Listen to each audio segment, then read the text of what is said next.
Suppose T is the linear transformation from R2 to R2, and we are given two transformations. We're asked to find matrix A of T such that T of x equals AX for all x. This means we're trying to find the transformation matrix, or the standard matrix, for this linear transformation, given the two transformations. There are a couple of approaches we can take. For this video, we will take the approach that we know for a linear transformation in R2. The first column of the standard matrix, or transformation matrix, is equal to the transformation of the vector E sub 1, or the vector 1, 0, and the second column is the transformation of the vector E sub 2, or the vector 0, 1. So because of this, we'll begin by writing the vectors E sub 1 and E sub 2 as linear combinations of the two vectors we know the transformations of, which are the vectors 1, 4 and 2, 7. So to begin, we have the vector 1, 0 equals C sub 1 times the vector 1, 4 plus C sub 2 times the vector 2, 7. Again, we're using the vectors 1, 4 and 2, 7 because these are the two vectors we know the transformations for. The next step is to write the augmented matrix. To write the augmented matrix, though, we are changing the order of the equations. Notice the first row is 1, 2, 1 because the first equation is 1c1 plus 2c2 equals 1. And the second row is 4, 7, 0 because the second equation is 4c1 plus 7c2 equals 0.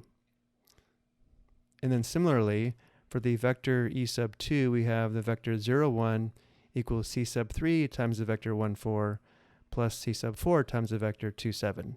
This results in the augmented matrix 1, 2, 0 as the first row and 4, 7, 1 for the second row. For the next step, let's focus on determining the transformation of the vector E sub 1 of the vector 1, 0. For the vector E sub 1, we left off with the augmented matrix, which I've already written in reduced row echelon form, which tells us that C sub 1 is equal to negative 7 and C sub 2 is equal to 4. So we can now write the vector 1, 0 as a linear combination of the vectors 1, 4 and 2, 7. We now know the vector 1, 0 is equal to negative 7 times the vector 1, 4 plus 4 times the vector 2, 7. Now remember, our goal here is to find the transformation of the vector 1, 0, and therefore the next step is to find the transformation of both sides of the equation. From here, we apply the properties of linear transformations shown below. Notice on the right, we have a transformation of a sum, which we can write as a sum of two transformations. And then we can take advantage of the second property and factor out the constants of negative 7 and positive 4. This gives us the transformation of 1, 0 equals negative 7 times the transformation of 1, 4 plus 4 times the transformation of 2, 7. This is what we needed because we now know the transformation of the vector 1, 4 is the vector 1, 1, and we know the transformation of the vector 2, 7 is the vector negative 1, 1. So performing those substitutions, we can perform scalar multiplication and add to find the transformation of the vector 1, 0. Notice negative 7 times 1 plus 4 times negative 1 is negative 11, and negative 7 times 1 plus 4 times 1 is negative 3. So the transformation of the vector 1, 0 is negative 11, negative 3, which forms the first column of the standard matrix, or the matrix A. And now we repeat the process for the vector E sub 2 with the vector 0, 1. For a quick review, we set up 0, 1 as a linear combination of the vectors 1, 4 and 2, 7. Then we wrote the augmented matrix.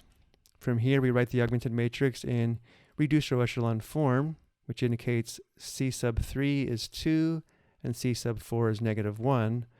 So now we know that the vector 0, 1 is equal to 2 times the vector 1, 4 plus negative 1 times the vector 2, 7.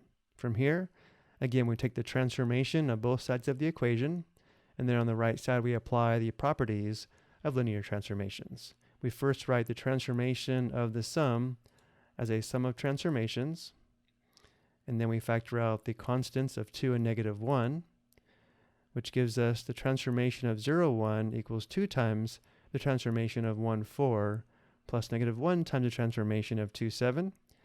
We know these two transformations, so we perform substitution, and then if we perform scalar multiplication and add, notice we have 2 times 1 plus negative 1 times negative 1, which is 3, and then 2 times 1 plus negative 1 times 1 is positive 1.